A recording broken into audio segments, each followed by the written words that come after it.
Welcome to Animania Chronicles, where we dive deep into the captivating worlds of anime, dissecting stories, unraveling characters, and sharing our passion for all things animated. Welcome to part 6 of our 8-part review series on the anime, The Eminence in Shadow. In this episode, the stakes are higher than ever as our protagonist's hidden powers start to come into play in unexpected ways. We'll delve into the intense action sequences, character revelations, and plot twists that keep us on the edge of our seats. Join us as we unpack the exciting developments and speculate on what's to come. Meanwhile, Alpha's group arrive at a laboratory. She said that these were Olivia's memories. They saw that the cult of Diablo kidnapped children to carry out cruel experiments on them.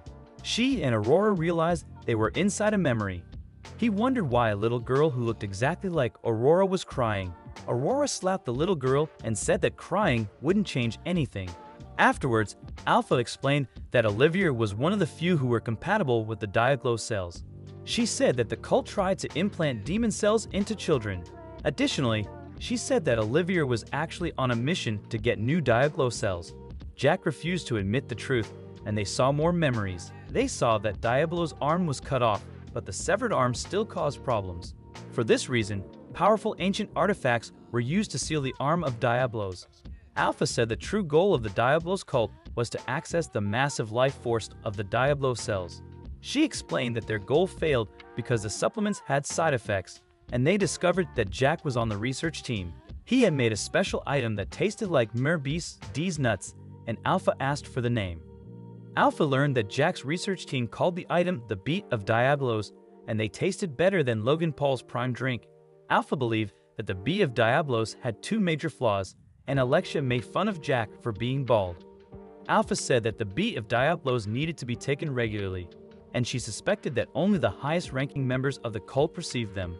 Suddenly, Jack was killed by Delta and she threw him into a river.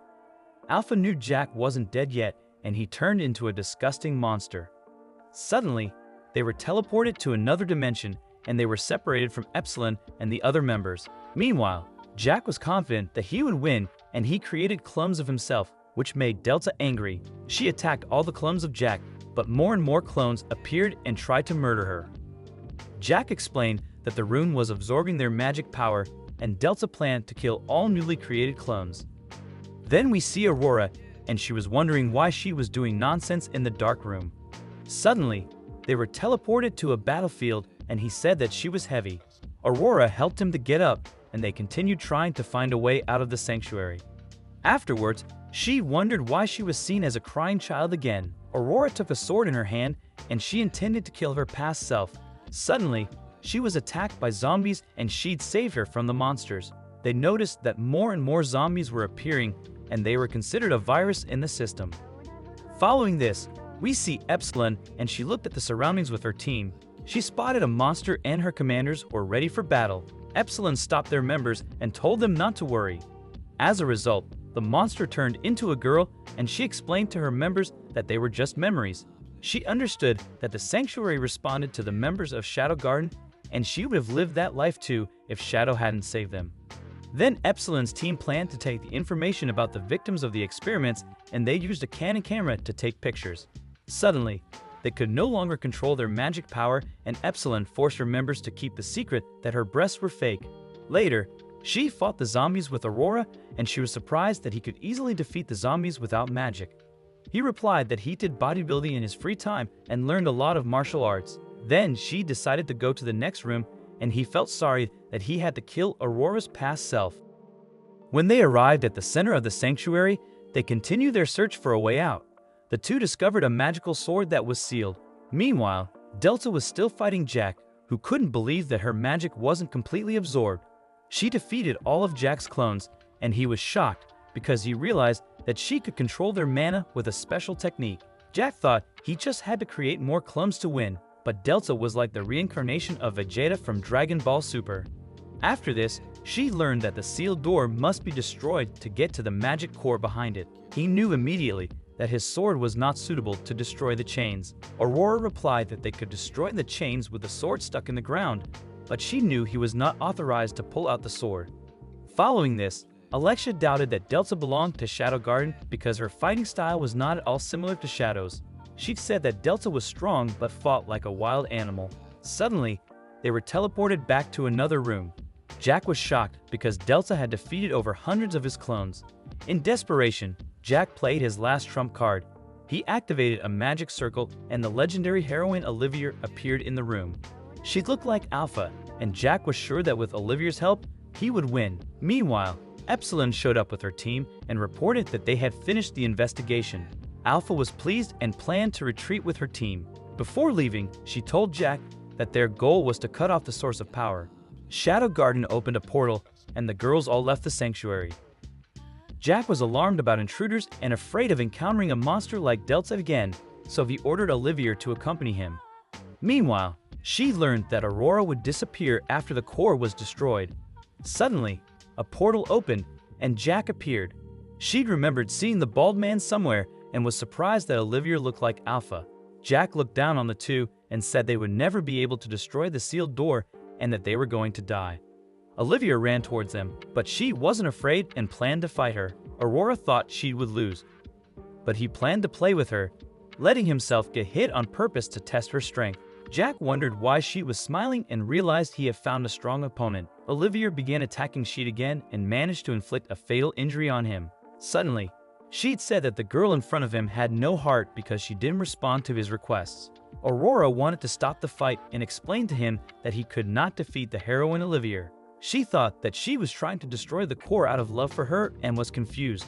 Following this, Aurora tried to convince Jack to spare Sheet's life, but he said that he would easily win the fight. Jack became angry and ordered Olivia to kill him.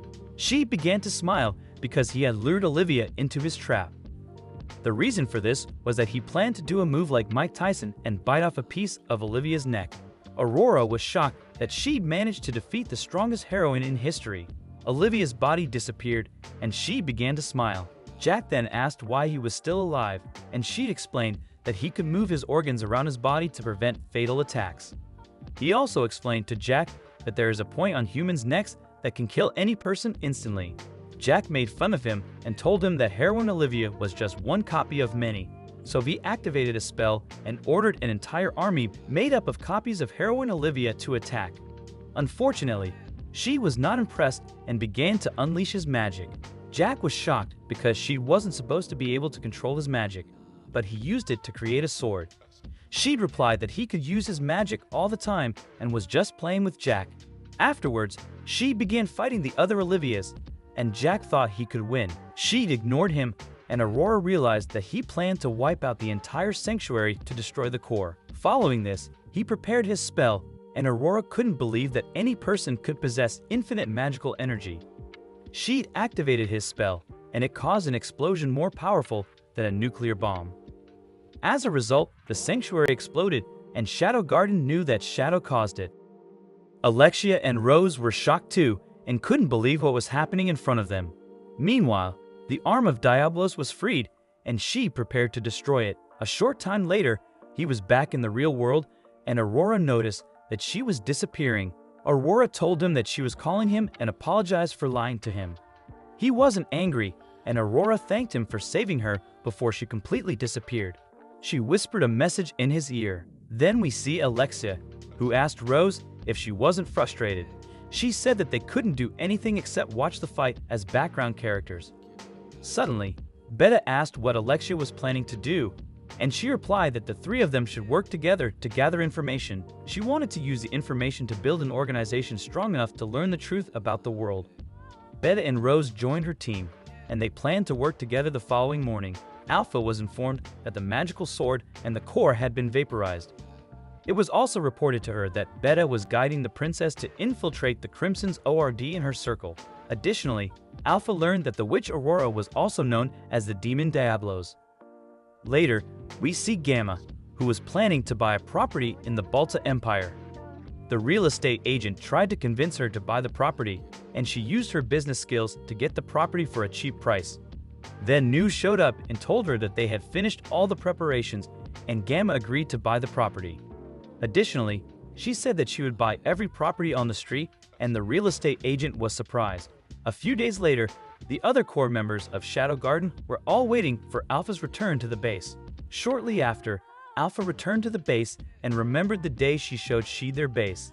He liked the family atmosphere, and Alpha talked about her plan to destroy the cult of Diablos.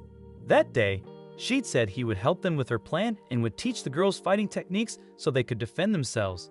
Then we see Alexia, who was at a spa with her big sister. She reported to Iris about the events in the Sacred Land. Following this, Alexia suggested that they need to investigate the divine teachings. Suddenly, Iris mentioned that this year's Bushin Festival would play an important role because winning would give them more backing from the Night Order. Alexia understood her plan but feared that Shadow Garden might get in their way. Iris told her little sister that she planned to win the Bushin Festival at all costs.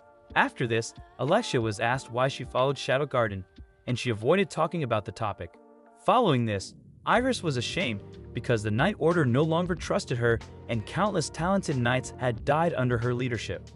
Meanwhile, Rose was training her swordsmanship and was not satisfied because she couldn't imitate Shadow's attack from back then. Suddenly, she felt a pain in her chest and realized that something was wrong with her body. That's it for today. Stay tuned for part 7 of our The Eminence in Shadow review series. Thank you for joining us on this journey through the vast realms of anime. Don't forget to subscribe, hit that notification bell, and stay tuned for more thrilling reviews and discussions. Until next time, keep exploring the boundless wonders of anime with us.